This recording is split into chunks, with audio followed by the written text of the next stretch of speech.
Ola, soy Pablo Antón Marín Estrada y nos próximos minutos vamos falar con Rubén Bada, músico col don de la ubicuidad y ese otro don más prestoso de la apertura de orelles y de mente, entiende la tradición como una música que non se parta, xune distintas expresiones culturales y populares de la xente de todo el mundo al través de la expresión de las emociones y de las ideas que lo siguen moviendo.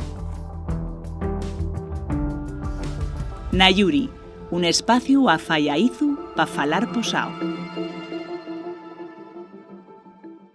Bueno, Rubén, el tu nome yo creo que ya bien conocido, ¿no?, entre la gente que sigue la música y la cultura asturiana de las últimas décadas, podemos decir, aunque bueno, y es mozo todavía. Pero vamos, y es un de esos músicos que parece gozar del don de la ubicuidad y sobre todo el más importante que es el don de la continuidad y del labor, ¿no? Porque y es un gran trabajador, como se amuesa en los proyectos en los que estás metido y na tu trayectoria, ¿no? Y es músico de, digamos, en el tu caso podemos hablar de vocación o de estirpe musical que te prendió de bien mozo. Bueno, gracias. Sí, la verdad que yo considérome un obrero de esto, un trabajador. Llevo, bueno, non soy tan mozo ya, pero llevo, falla cuentes este día, yo creo que llevo más de 25 años subí a los escenarios, subíme por primera vez con, creo que 16 años, por primera vez que me subí cobrando por el trabajo, o sea que trabajando de esto y haciéndolo de forma más o menos profesional, pues eso, desde los 16 y voy a cumplir 45, o sea que voy para 30 años ya aquí dentro.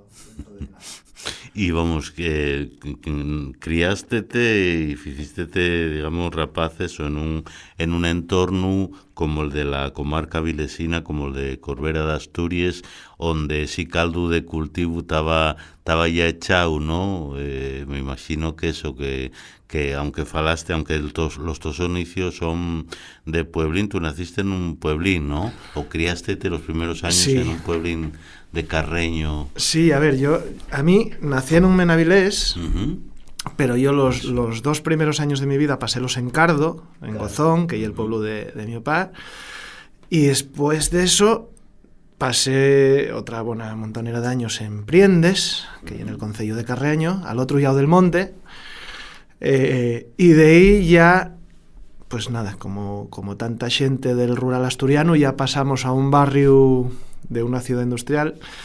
Bueno, iba a decir un barrio de Avilés, pero no yo un barrio de Avilés, Les Vegas de Corbera, aunque sea de la comarca, porque siempre fastidianos mucho eso cuando dicen, vamos a ir Les Vegas a Avilés. No, Les Vegas, Corbera, Avilés está al otro lado del río y otra cosa, pero bueno, lo que sí hay que reseñar es que en Les Vegas, non sei se lle por mor de la banda música de Corbera o por lo que fora, siempre, por lo menos la época que yo pasé allí, finales de los años 80, primeros de los 90, cuando nos mudamos para el barrio, había un ambiente musical fortísimo y bueno, todavía a día de hoy la cantera de todos esos años pues están Sergio Tutu de los estudios Tutu, ahí en los campos está Tino Cuesta, que es el director de la banda Pravia, compañero mío en la banda de Rodrigo Cuevas, está Israel Sánchez, que era el batería del Sueño Morfeo, está Eladio Díaz, que es uno de los mejores músicos de jazz que tenemos aquí, más la xente de Balandrán, de Dixebra, porque tamén son esas cosas que igual non se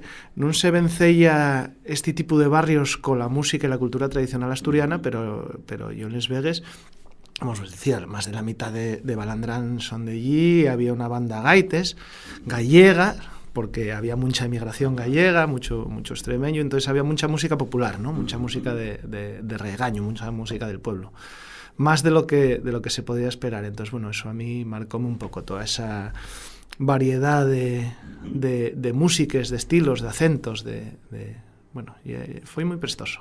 Y a la vez tú, sí, vamos, durante esa etapa también de la niñez y tal, tenías un pie también entre Les Vegas y el pueblo de Topá, ¿no? Ahí, por lo menos los veranos o fines de semana. Sí. que nunca rompiste ese vencello también con el mundo, digamos, rural, ¿no? A ver, yo creo que eso ya algo que en el que vive Sanguaño, por cierto. Sí, que pasaba, pero yo creo que pasaba todo el mundo. Yo siempre falábamos del pueblo, ¿no? ¿Tú de qué pueblo tienes? ¿Qué pueblo es? Entonces, porque en realidad ya que todos veníamos de un pueblo, o sea, en un barrio, ahora sí que ya las generaciones de ahora ya nacieron allí. Mi hermano pequeño ya nació en el barrio, ya del barrio, pero todos los demás venimos de pueblos. Entonces sí que fines de semana, las vacaciones, pues el verano prácticamente pasábamos lo completo en pueblo, en uno o en el otro, pero siempre hay en la zona de Peñes. Y claro, ahí probablemente y donde yo tuve los primeros contactos con la música tradicional, ¿no? Las fiestas del pueblo, que si pasaba el gaitero por ahí, a mí yo el gaitero aquel en las fiestas de prendes que acompañaba la procesión, y era algo que a mí marcóme mucho, porque siempre me llamó muchísimo la atención. Aquel músico tocando para atrás y para adelante, y el sonido de la gaita y todo eso. Entonces, está por un lado esa parte más popular en ese sentido, y luego por otro lado pues ya el rock and roll y todas estas cosas. Y en esos medios también a toda generación, aunque sea de los postreres, que sintió también, digamos, l'asturiano como lingua o la mestao, una mestao con bastante más de asturiano seguramente que de castellano, que falaben ahí en Cardo, que falaben en ese medio, en Peñes, que es uno de los sitios que luego históricamente, cuando ahora pues eso, los estudiosos garren y dicen dónde tuvo, digamos, eso, la literatura asturiana del siglo XVIII y todo eso, ahí tuvo uno de los grandes focos, porque ya era también y sigue siendo donde, digamos, la lengua se tenía más viva y más rica, ¿no? Sí, bueno, a ver, cuando tenemos emprendes de ir de paseo con la bicicleta de nenos a casa de Antón de Mari Reguera, y era una excursión muy de verano, muy de cuando estaba el tiempo guapo.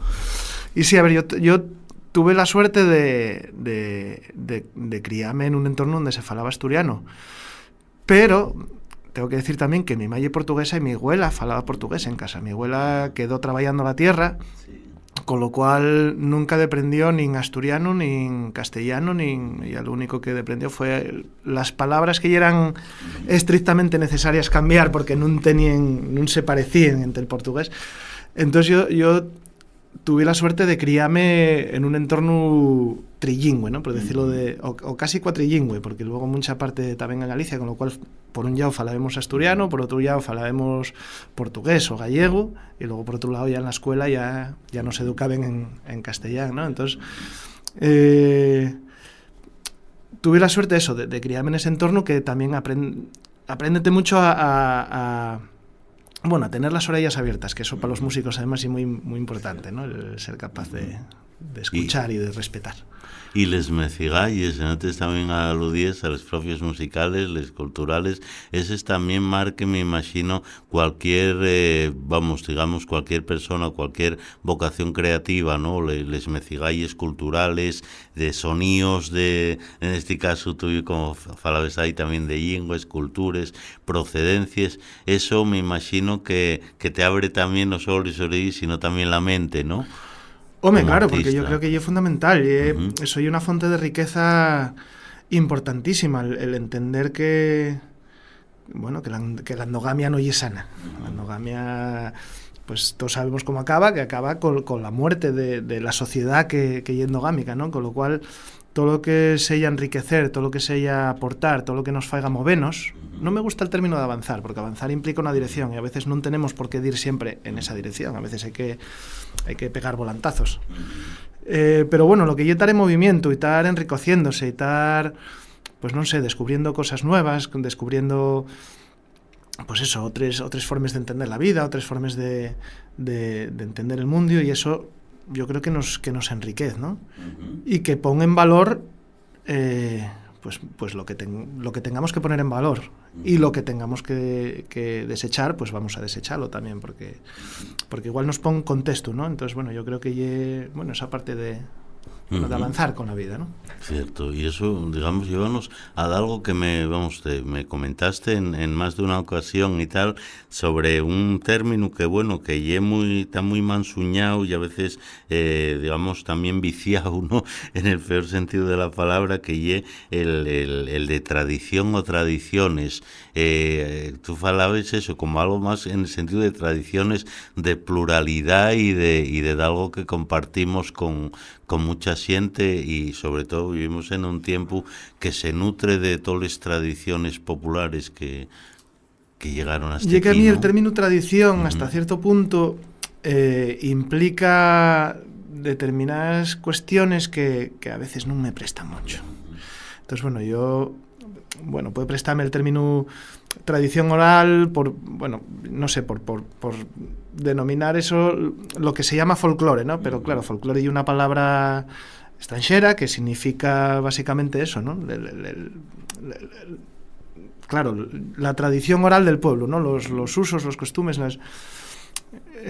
pero claro, parece que tradición como que agora mesmo hai determinadas persoas que quieren apropiarse dese término para usalo para representar una serie de valores y una serie de formas de entender la vida y de entender la convivencia, o la non convivencia, más bien de la forma de imponer según qué cosas, con las que no estoy muy de acuerdo, porque yo entiendo que el pueblo, en este caso, suele ser soberano siempre, y el pueblo siempre decide que lo que se quiere quedar, lo que ya no tiene valor para el pueblo, lo que a lo mejor ya no pinta nada, y a lo mejor puede darnos pena a algunos, o no, o a lo mejor entendemos que hay cosas que ya mejor ir dejando atrás y quedarnos con lo que realmente sí que aporta belleza y sí que aporta riqueza, y sí que fae que nos axuntemos en vez de separarnos. Y bueno, yo entiéndolo un poco así, ¿no? Que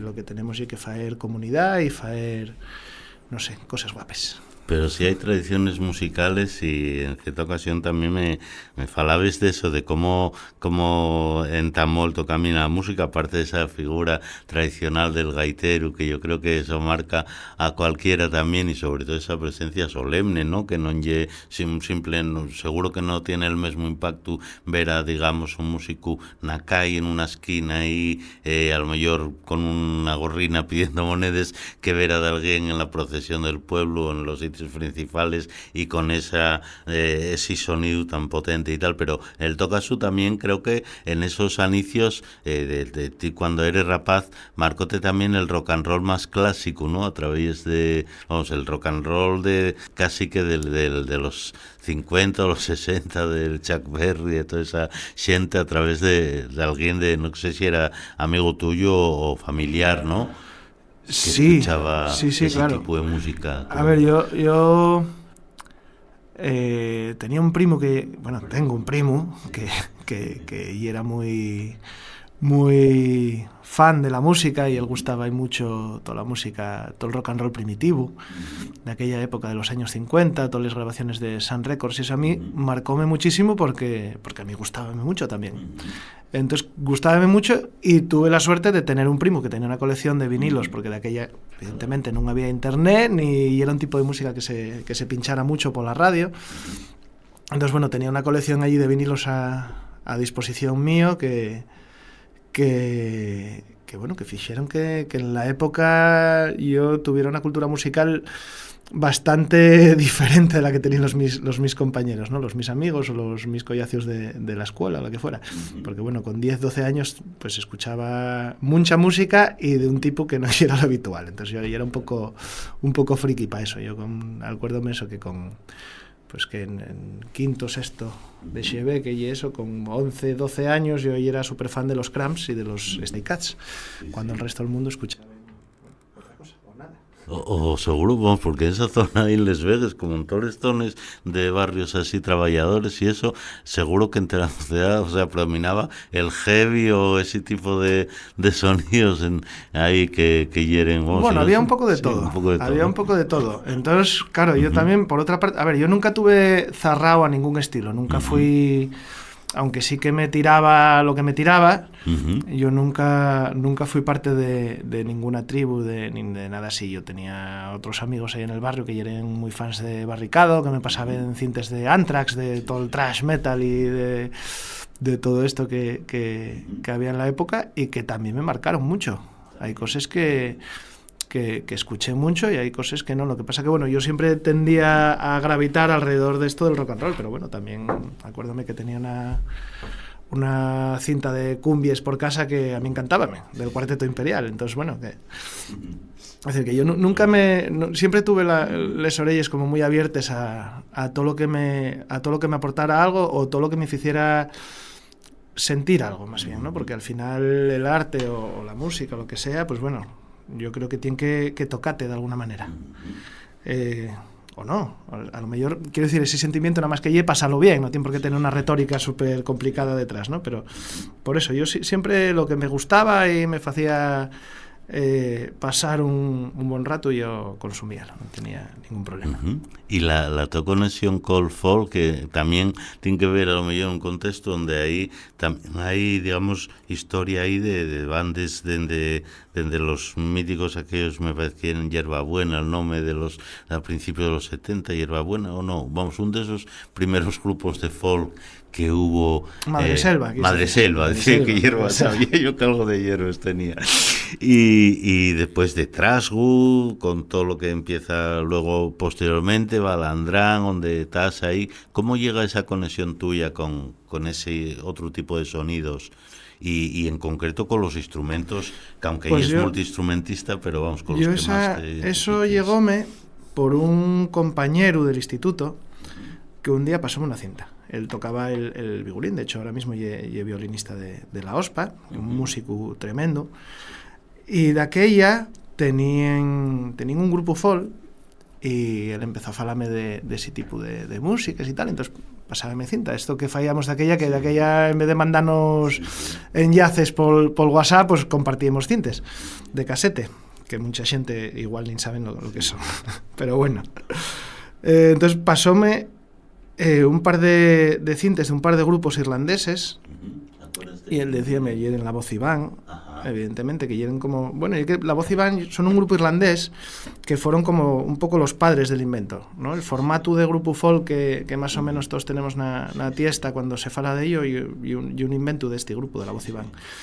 Entonces yo acuérdome de escuchar aquello y flipar, porque claro, y era música tradicional, y era un poco aquel gaitero que yo sentía por las procesiones, pero con guitarra, con buzuki, que aunque haya gente a día de hoy que piensen que, bueno, una guitarra acústica y un buzuki hay que folk y que tradicional, en aquel momento ya era como, hostia, esto están intentando tocar rock and roll, y era una actitud muy de rock and roll, y la forma de tocarlo. Entonces, claro, a mí impactóme muchísimo. Bueno, impactóme hasta el punto de que quedé enganchado y hasta güey. A partir de ahí, pues resulta que otro amigo mío, todavía tuve ayer con él, gente que sigo manteniendo el contacto, que la familia ahí era la mitad de Fonsagrada, y en Galicia sí que tenían el concepto de la música tradicional como una música de consumo, una música popular de verdad. Teníanlo muy arraigado. Pasábame también cintas de grupos gallegos, de Milladoiro, de estos, de los otros, y a partir de ahí yo empecé a construirme un poco el mundo este folky. Yo de aquella estaba empezando a tocar la guitarra, y entonces ya empecé a buscarme un poco la vida, a ver cómo podía hacer para tocar esa música, porque no es tan fácil dar con ello. O sea, hay que entender que la gente que empezaron con esto, Elías García, Igor Medio, todos los pioneros de los instrumentos de cuerda na música tradicional asturiana, tuvieron que hacer un trabajo ahí de bueno, inventarse un estilo prácticamente, porque partimos de la nada, o sea, no había nada. Bueno, para el que no lo sepa, la música tradicional asturiana, como muchas músicas del arco atlántico o del oeste de Europa, son músicas modales. Esto significa que son músicas que están basadas en un roncón, como la gaita, el roncón de la gaita, sobre un bordón, y no tienen acompañamiento. Entonces,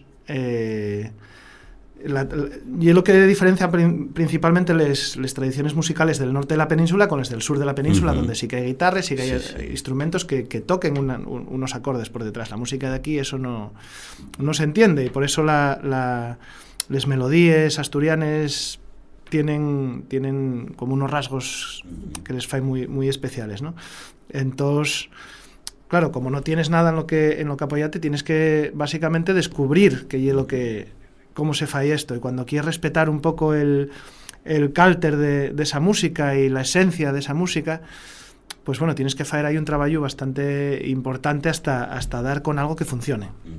Porque bueno, sí que se fixeron muchos arreglos orquestales y cosas, pero bueno, muchas veces lo que se falla ahí era un poco trampa, y a lo mejor ser un poco flexibles con las melodías o con el concepto para llevarlo un poco a las tradiciones ya más, vamos a decir, académicas. No me gusta a mí el concepto este de música culta contra música tal, no. Entonces, bueno, pues eso, que fue un viaje bastante interesante de aprendizaje, de descubrir, de estar intentando probar cosas, a ver hasta que diéramos con algo que funcionara. Y eso, bueno, no solo con la guitarra. Yo descubrí el buzuki, que es un instrumento que me enamoró y que es lo que más toqué, pero de aquella también este amigo mío, Pablo, pasárame un vigulín, entonces empecé a tocar un poco el vigulín, y lo mismo, porque a pesar de que en Asturias había una tradición importantísima de vigulín popular, muy, muy importante. De hecho, en número yo creo que había más vigulineros que gaiteros, o por lo menos eso dicen les fontes que tenemos. Prácticamente eso desapareció, o igual por ese carácter simbólico que tiene la gaita, lo que os decía, ¿no? Que es mucho más impactante ver a un gaitero por ahí desfilando que con un vigulinero, por lo menos para un asturiano, ¿no? Entonces, porque muchos gaiteros tocaban el vigulín también, lo que pasa que como que se obviaba ese dato. Normalmente los gaiteros en exterior tocaban la gaita, porque es un instrumento de exterior, pero cuando estaban, pues eso, en esfollaces, filandones, en fiestas más de interior, tocaban el vigulín, porque la gaita en un sitio cerrado no es un instrumento tampoco muy, muy agradable, entonces solían tocar el vigulín. El caso es que esa tradición sé que desapareció del todo, quitando cuatro tocadores que bueno, que a día de hoy quedaban en el concello de Piloña, debió de ser donde queden los últimos tocadores tradicionales, en la zona de la villa. Pero bueno, el caso es que lo mismo, teníamos que reconstruir una técnica, ¿no? De ver cómo tocamos música asturiana con el vigulín, porque bueno, tiene una serie de rasgos, lo mismo de antes, ¿no? De características. Si se toca para el baile, hay que acompañar al baile, hay que hacer una serie de cosas. Entonces, bueno, que es un viaje de descubrimiento muy, muy interesante, sobre todo porque tenemos que hacerlo todos nosotros. Entonces, aparte de descubrirlo, yo también como muy de expresión personal, porque no tienes tampoco a nadie imponiéndote una técnica o un discurso, ¿no? Entonces, eso es lo importante también de la música tradicional, que podemos expresarnos con las nuestras propias palabras musicales, y eso hace que sea algo muy potente, ¿no? Y en el teu caso, vamos, ese contacto con xente afines, ese deprendimiento personal, incluso descubriendo caminos que todavía estaban per andar, tiene un punto de inflexión que siempre resaltes también, que lle cuando tú decides viajar ahí a Irlanda, al contrate físicamente directamente con esa música. ¿Qué deprendiste ahí? ¿Qué topaste allí y qué deprendiste de esa experiencia donde viviste ahí un cierto tiempo, un vencido que sigues manteniendo en el tiempo, ¿no? Con gente que conociste de aquella y con esa música en concreto? Pues ese viaje fue un poco casualidad. Yo estaba en ese momento en un punto de inflexión en mi vida y decidí que tenía que ir a ver mundo y de ir a descubrir el mundo, y a lo mejor a descubrirme a mí mismo, ¿no? A buscar el norte, como decía García Oliva en el cuento este que tiene. Entonces, por lo que fuera, acabé en Irlanda, no estaba premeditado, ¿vale? Mucha gente piensa que igual por el tipo de música que toco y por lo que tal, que yo tenía muy pensado de ir a Irlanda, pero en realidad no, yo acabé allí de pura casualidad. Y además, yo tenía un amigo que estaba en Irlanda, en Limerick, viviendo, que era músico también, Luis, que tocaba conmigo en un grupo que tocábamos, que era Xéliba, y él sí que marchó para allí a trabajar, pero yo no fui para allí.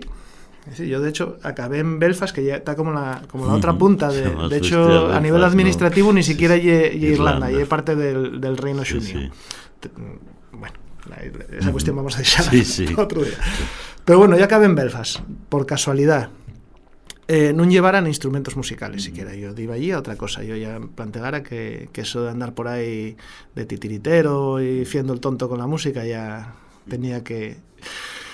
Pero bueno, con tan mala suerte que resulta que en Belfast hay una escena musical probablemente de lo más potente que hay en Irlanda, que son una gente maravillosa, y que yo, pues nada, a los pocos días de llegar ya me vi allí en una jam session, ya no me pude resistir, ya pedí un instrumento, viéronme tocar, y resulta que ellos prestó. Entonces empezaron a darme trabajo. Entonces yo creo que el primer aprendizaje que tuve de ese viaje, de esa época, fue eso, ¿no? El aprender a valorarme. Yo igual pensé que lo que yo hacía no tenía ningún valor, y que, de hecho, pues bueno, que igual ya estaba. O sea, ya era un ciclo de mi vida que ya pasara, y que otra cosa. Y lo que pasó fue precisamente lo contrario. Que esta gente lo que fixeron fue... No, hostia, tú con lo que toques tú tienes que tocar, tío. O sea, y entonces nada, empezaron a darme trabajo, empecé a conocer gente, y al mes y medio de llegar, que todavía ni siquiera falaba el idioma en condiciones, al mes y medio yo ya era parte de la escena musical de Belfast, con trabajo X noches a la semana tocando allí.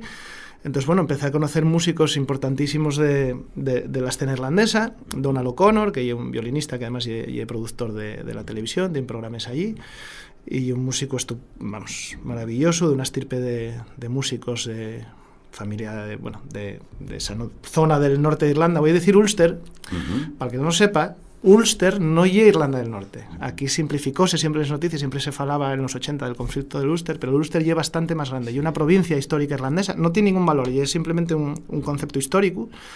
Y aparte de Irlanda del Norte, lo que es la parte del Reino Unido, son otros 3 concellos, counties, de la isla. Entonces, bueno, Ulster implica más, puede ser Ulster y puede ser de la República Irlandesa, no de Irlanda del Norte. Entonces, bueno, Donald tiene familia ahí, John McSherry, que lo mismo, también es de Ulster, de la zona de Donegal, que es Irlanda, o sea, República de Irlanda también, y que es uno de los gaiteros más importantes también que dio. Entonces, nada, al poco tiempo yo vime tocando con estos 2 fenómenos. Entonces, claro, de repente estás allí en la pomada.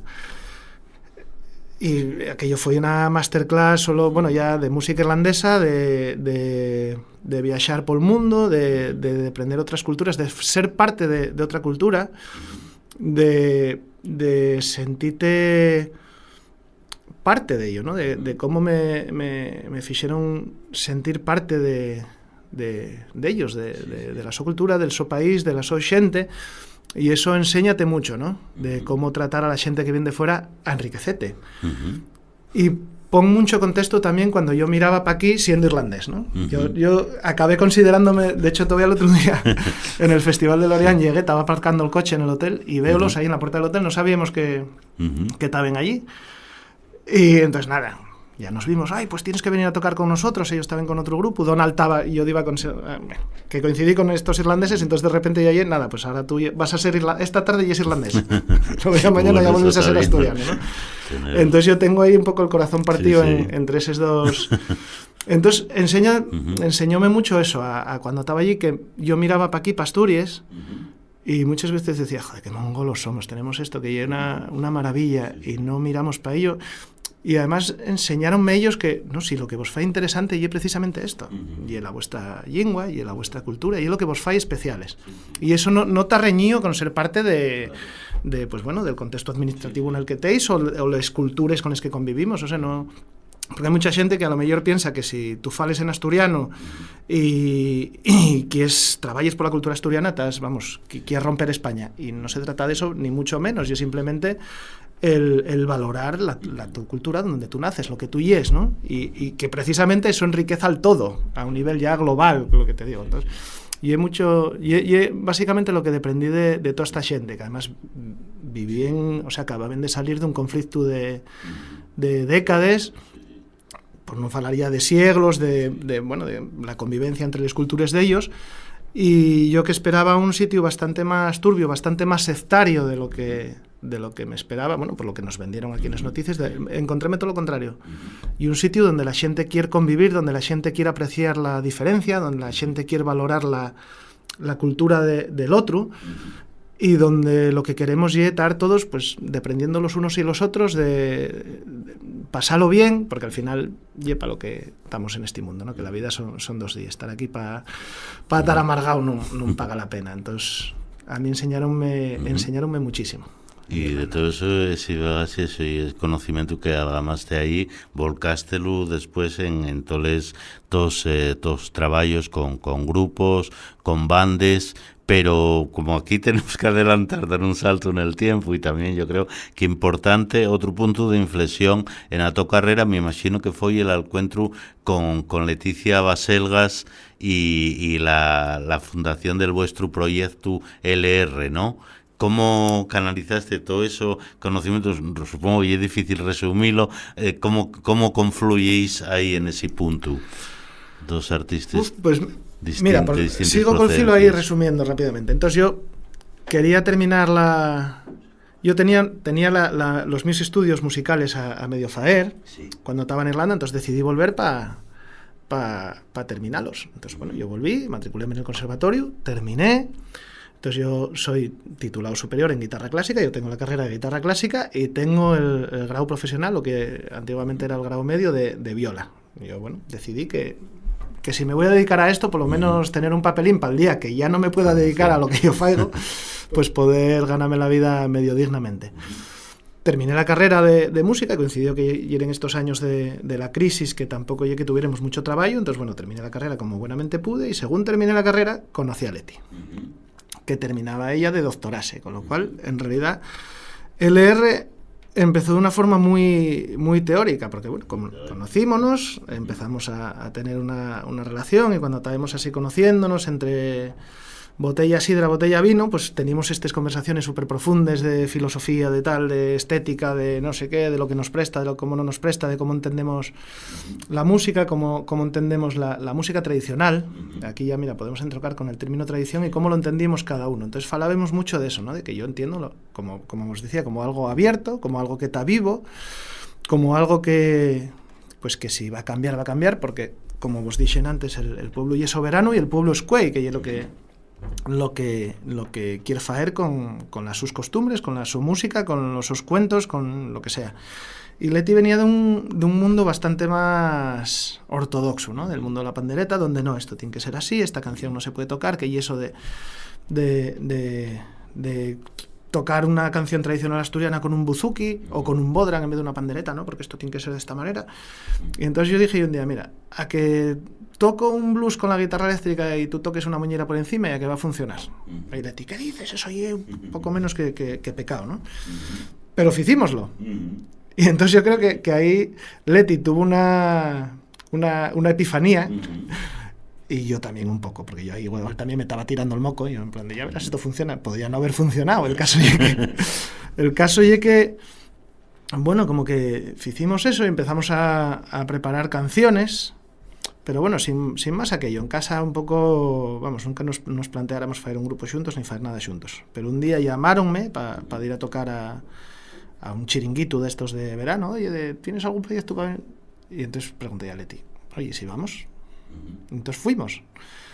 Debió ser terrible porque no nos volvieron a llamar, pero dimos un concierto, ni siquiera éramos LR, fuimos para allá, pero bueno, hicimos un poco lo que era el concepto que después trabajamos, y vimos que la cosa funcionaba. Entonces bueno, ya decidimos pues venga, vamos a tomarlo un poco en serio, vamos a preparar una serie de canciones, vamos a echar esto a andar, y parece que anduvo. Y anduvo hasta güey y la historia sigue abierta y yo creo que para falar en más ocasiones, también del Tocamín, que ahora está de la mano de la banda que acompaña a Rodrigo Cuevas, pero eso, como decía aquel personaje de Irma la Dulce, eso ya hay otra historia, ¿no? Para contar, muchas gracias, Rubén, y un placer falar contigo. Gracias a vosotros por tenerme aquí, un placer.